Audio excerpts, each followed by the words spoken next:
গ্রামে করিম মিয়া নামে এক কৃষক বাস করত। তার ছিল একটি মেয়ে, নাম ঝিনুক। সে ছিল যেমন সুন্দরী তেমনই গুণী। ঝিনুক ছোটবেলা থেকেই বাবার সাথে হাতে হাত লাগিয়ে কৃষিকাজে সাহায্য করত।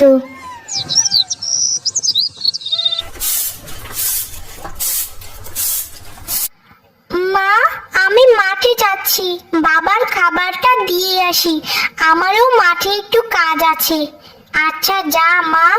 আর শোন, কাল তুই যখন মাঠে ছিলি তখন শিমুল এসেছিল তোর কাছ থেকে একটা বই নিতে। তোকে তো বলতে ভুলেই গেছি রে মা। আচ্ছা মা, কাজ শেষ করে আমি কি বইটি দিয়ে আসবো, কেমন?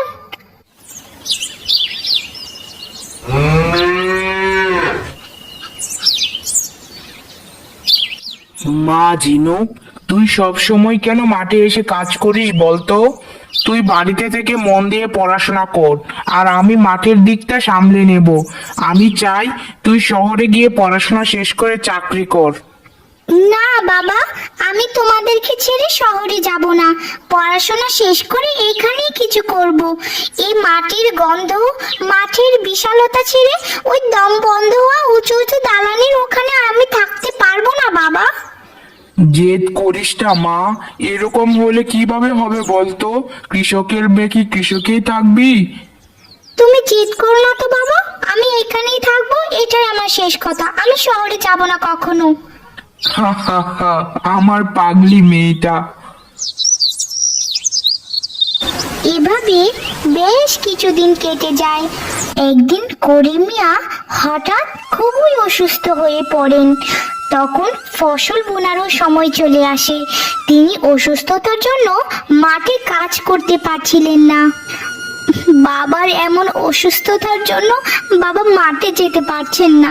এখন যদি ফসল না বোনা হয় তাহলে সারা বছর আমাদেরকে না খেয়ে থাকতে হবে। না না, আমি মা বাবাকে কখনোই কষ্ট পেতে দেব না। আমাকে কিছু একটা করতে হবে। যেই কথা সেই কাজ। ঝিনুক তার মনের জোর দিয়ে মাঠে নেমে পড়ে। কিছুদিন এভাবেই কেটে যায়। একদিন ঝিনুক মাঠে কাজ করছিল, তখন তার সাথে একটি অবিশ্বাস্য ঘটনা ঘটে যায়। ঝিনুক, আমি তোমার পরিশ্রম দেখে খুবই খুশি হয়েছি। আমি তোমাকে সাহায্য করতে চাই। তুমি একটা পোকা হয়ে কিভাবে কথা বলছো? তুমি কে? আমি হচ্ছি জাদু পোকা। আমি শুধু সৎ এবং কর্মঠ মানুষদেরকে দেখা দিই। এই নাও জাদু বীজ, এটা জমিতে পুঁতে দিলে অনেক অনেক ফসল ফলবে। জাদু দিয়ে ফসল উৎপাদন করা সত্যি কি সম্ভব? তুমি চেষ্টা করে দেখো কি হয়।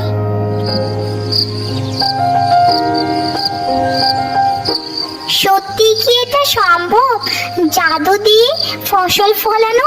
কিন্তু আমি সব থেকে আশ্চর্য হয়েছি তো তখনই, যখন পোকাটা কথা বলতে শুরু করলো। কাল সকাল সকাল জমিতে বীজগুলো পুঁতে দিব, তারপর যা হবার তাই হবে। অত শত ভেবে কি লাভ?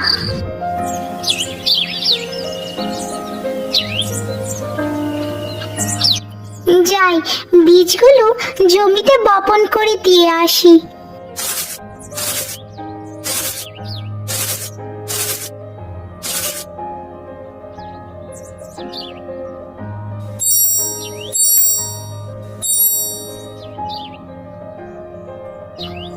মা, এমন অবাক কাণ্ড আমি তো কখনোই দেখিনি। বীজগুলো তো সেদিনই পুঁতেছিলাম, আর আজকে এত বড় চারা উঠে গেছে। বিশ্বাসই করতে পারছি না। আমার কথা সত্যি হলো তো ঝিনুক? হ্যাঁ হ্যাঁ, তুমি তখন ঠিকই বলেছিলে। আমি তো তোমার কথা বিশ্বাসই করিনি। এখন তো নিজের চোখেই তার প্রমাণ দেখতে পাচ্ছি। তুমি অনেক ভালো মেয়ে ঝিনুক। তোমার মতো কর্মঠ এবং পরিশ্রমী মানুষ যদি ঘরে ঘরে থাকতো তাহলে আর কেউ গরিব থাকতো না।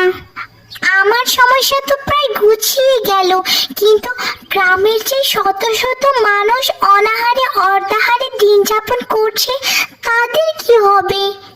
তাদের কাছে তো আর আমার মতো জাদুর বীজ নেই।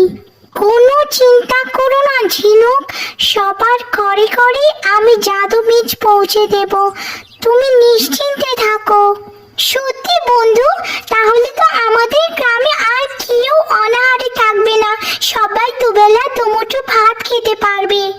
ঠিক বলেছ বন্ধু, আনন্দ সবাইকে ভাগ করে নিতে হয়, যেটা তোমার থেকে শেখা যায়। এভাবে বেশ কিছুদিন কেটে যায়, কিন্তু ঝিনুকের এই সফলতা তাদের গ্রামের মোড়লের সহ্য হচ্ছিল না। সেই মোড়ল ঝিনুকের উপর প্রচন্ড রেগে ছিল। আমি হলাম এই গ্রামের মোড়ল, আমাকে ছেড়ে সবাই ওই পুচকে মেয়েটার পেছনে দৌড়াচ্ছে, এটা কি মানা যায়? ওই পুচকে মেয়ে আর ওই পুচকে মেয়ের পোকাটি দুজনকেই আমি দেখে নেব। যেই কথা সেই কাজ। একদিন মোড়ল তার লোক লস্কর নিয়ে ঝিনুকের বাড়িতে পাকড়াও করে এবং ঝিনুকের বাবাকে চুরির অপবাদে ধরে নিয়ে যায়। গ্রামের লোকজনের সামনে ঝিনুকের বাবাকে মোড়ল অনেক অপমান করে। ঝিনুকের বাবার অপমান ঝিনুকের একদম সহ্য হচ্ছিল না। ঝিনুক প্রতিজ্ঞা করলো যে মোড়লের কুকীর্তি আর তার বাবার উপর মিথ্যে চুরির অপবাদ সবার সামনে প্রকাশ করবে।